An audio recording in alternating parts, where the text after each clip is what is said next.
Hello everyone, welcome back to my channel. और आज हम लोग बात करने वाले हैं जामिया बीएड 2024 के बारे में। और काफ़ी कैंडिडेट्स को डाउट है, और जैसा कि मैंने आपको बताया था कि मैं एक मैम का इंटरव्यू लूँगी, बट वो मैम आज आई नहीं है और वो कुछ दिन के लिए छुट्टी पर है। बट आपके डाउट्स बहुत ज़रूरी थे लेने।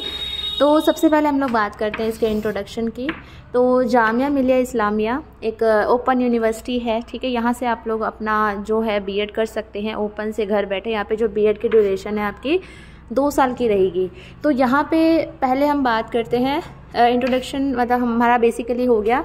यहाँ पे जो टोटल आपके नंबर ऑफ़ सीट्स है वो 500 हैं, और 10 आपके स्टडी सेंटर्स हैं जिनमें कि 50 स्टूडेंट हर स्टडी सेंटर पे हैं। तो आप 50 को 10 से वो करेंगे तो कितना हो गया हमारा टोटल। तो टोटल 500 सीट्स हैं। और स्टडी सेंटर जो आपने प्रेफरेंस में चूज़ किया हुआ होता है, आपने जो प्रेफरेंस दी होती है जब आप ऑनलाइन फॉर्म भरते हैं एंट्रेंस के लिए, तो जब आपका सिलेक्शन हो जाता है, तो अगर आप मेरिट में नाम आता है तो प्रेफरेंस के अकॉर्डिंग, ठीक है, जो हाई मेरिट वाले बच्चे होते हैं प्रेफरेंस के अकॉर्डिंग फिर आपको जो है आपका स्टडी सेंटर अलॉट किया जाता है। और एक क्वेश्चन और पूछ रहे हैं मैम, एग्ज़ाम सेंटर है, तो एग्ज़ाम सेंटर बेसिकली आपका जैसा कि मेरी एक फ्रेंड से मेरी कॉल पे बात हुई है, अभी उनका एक्चुअली एडमिट कार्ड आया नहीं है। वैसे वो ये कह रही थी कि जो हमारा एग्ज़ाम है वो हमारा जैसे स्टडी सेंटर होता है वहीं होता है, ठीक है, कोई ऐसे अलग से नहीं देते हैं, वहीं पे होता है। तो ये इन्फॉर्मेशन मिली है। और अभी मैं आपको एग्ज़ाम पैटर्न और स्टडी कैसे करनी है इसके बारे में बताऊंगी। तो यहाँ पे कट ऑफ की बात अगर हम करें तो कट ऑफ का सीन ये है कि कट ऑफ आपको पता ही नहीं चलेगा कि कितनी गई है, ठीक है। सिंपल यहाँ पे लिस्ट आती है और लिस्ट के अंदर बच्चों के नाम होते हैं, ठीक है, उसमें मार्क्स भी नहीं होते हैं, तो आपको बिल्कुल भी नहीं पता चल पाएगा कट ऑफ कितनी गई है। तो आप मोटा मोटा अंदाज़ा लगा सकते हैं क्वेश्चन पेपर लाके, और आंसर की वगैरह भी नहीं आती है, तो सिंपली आपकी लिस्ट आती है। और जैसे कि आप लोग जानते हैं कि 10 मार्च को आपका एग्ज़ाम है। तो यहाँ पे अगर हम एग्ज़ाम पैटर्न की अगर हम बात करें,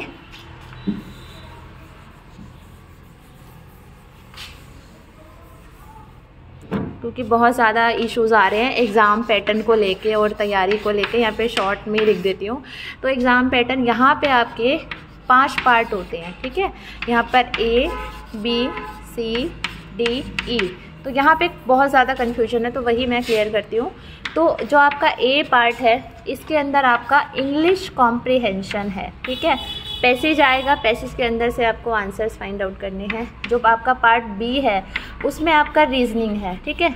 तो कॉम्प्रिहेंशन के लिए आपको इतना कुछ ज़्यादा मत्थापच्ची करने की ज़रूरत नहीं है, तो वो कॉम्प्रिहेंशन है उससे ईजिली कर लोगे। रीजनिंग तो मैं तो सजेस्ट करूँगी कि प्रैक्टिस से होगा ये, तो इसका और कोई इलाज नहीं है रीजनिंग, और आपका इसमें थोड़ा सा मैथ्स इंक्लूड होगा।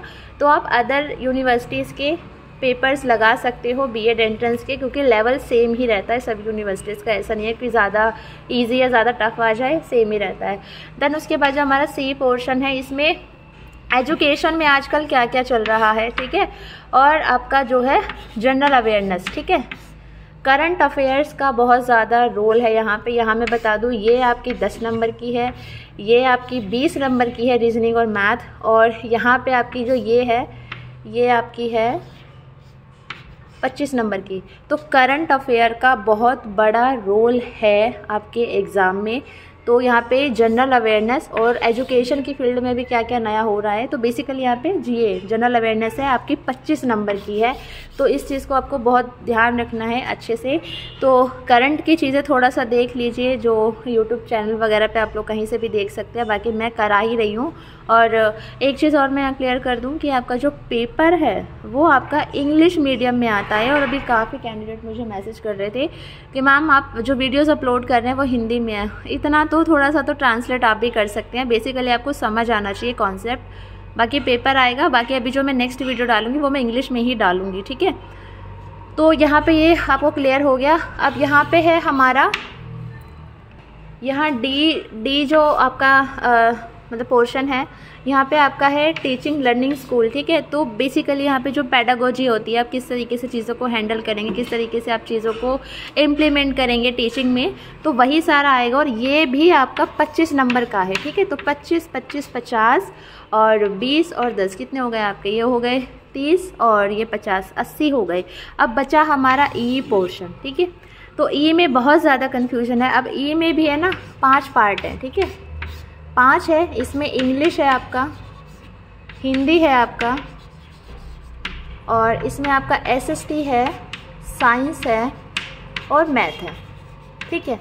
ये पूरा एक पोर्शन है। ई सेक्शन आपका अलग से होगा।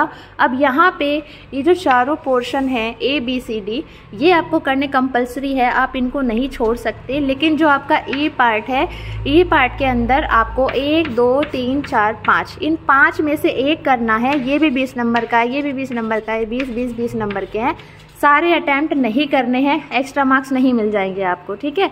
तो फॉर एग्ज़ाम्पल ऐसा नहीं है कि आपने मैथ और हिंदी से अगर बीएड भर दिया है, जो अभी आपने एप्लीकेशन फॉर्म डाला होगा, तो आप एसएसटी नहीं कर सकते या आप साइंस नहीं कर सकते। वहाँ जाके आपको एंट्रेंस में अच्छे मार्क्स लाने हैं मेरिट में आने के लिए, तो आप कोई भी इनमें से ऑप्शन चुन सकते हैं। आप वहाँ जाके अगर आपको लग रहा है कि मैं हिंदी का पेपर ज़्यादा अच्छे से कर सकता हूँ, 20 में से 20 ला सकता या ला सकती हूँ, या साइंस में कर सकते हो या एसएसटी में कर सकते हो, वो आपके ऊपर है। यहाँ पर कोई बाउंडेशन नहीं है कि आपने जो एंट्रेंस फॉर्म है उसमें आपने हिंदी और एसएसटी भरा है तो आपको हिंदी और एसएसटी में से ही करना है, ऐसे ही कोई बाउंडेशन नहीं है। इन 5 में से जो भी आपको कंफर्टेबल हो उस टाइम पे, एंट्रेंस के टाइम पे 10 मार्च को, कि मुझे ये वाला ऑप्शन, ये ई पार्ट में ये वाला सब्जेक्ट है, इसमें मेरी कमांड है, इसको मैं अच्छे से कर सकता हूँ, चाहे वो आपका बीएड में हो चाहे ना हो, आप कर सकते हैं। तो ये डाउट बिल्कुल भी मन में ना रखें। और ये इग्नू में भी ये सेम प्रोसेस होता है, ठीक है। एंट्रेंस का बीएड से कोई मतलब नहीं है, बेसिकली आपको मेरिट में आना है। तो यही है स्टडी सेंटर का, मैंने आपको बता दिया है। और होप आपके सारे डाउट्स क्लियर हो गए। कुछ रहता हो तो कमेंट कर देना। और क्वेश्चन पेपर के ऊपर मैं जल्दी वीडियो बना दूंगी, उससे आपको आइडिया मिल जाएगा किस टाइप से क्वेश्चन पेपर आता है। और जो क्वेश्चन पेपर मैंने एनालिसिस किए हैं उसके अंदर बेसिकली जो है आपकी फुल फॉर्म्स ज़्यादा पूछी गई हैं, तो उस चीज़ को थोड़ा सा देख लेना। और कुछ फुल फॉर्म है वो मैं आपको करवाऊंगी भी, ताकि अगर आपके पेपर में आए तो आप लोग कर सकें। सो सॉरी, इंटरव्यू का जो मैंने बताया था वो नहीं हो पाया। बाकी अगर आपको कोई डाउट इसके अलावा रहता तो आप लोग मुझे कमेंट कर सकते हैं। बाकी होप मैंने आपके सारे डाउट क्लियर कर दिए हैं। और पढ़ाई का मैंने बता दिया है, इंग्लिश कॉम्प्रिहेंशन का इतना कुछ है नहीं, बेसिक है बिल्कुल। रीजनिंग तो प्रैक्टिस लगा लो, ठीक है। और बाकी मैं तो करवा ही रही हूँ। और जनरल अवेयरनेस में करंट इशू से मतलब रहो, और मैराथन वगैरह आती है करंट अफेयर्स की, वो देख सकते हो इसके लिए, ठीक है। और इसमें थोड़ा सा आप लोग जीके भी अपना पढ़ लेना लूसेंट से। और टीचिंग वाला जो है इसको आप अगर आई थिंक मेरी वीडियोस देख लोगे आई थिंक इनफ होगा, क्योंकि मैं सारे जो भी बीएड के एंट्रेंस होते हैं अलग अलग यूनिवर्सिटीज़ के, मैं सबको सॉल्व करवाती हूँ क्वेश्चन पेपर को, तो आई थिंक वहाँ से कवर अप हो जाएगा, ठीक है। क्योंकि टीचिंग एप्टीट्यूड का आई डोंट थिंक सो कि इतना ज़्यादा कुछ बर्डन लेने की ज़रूरत है।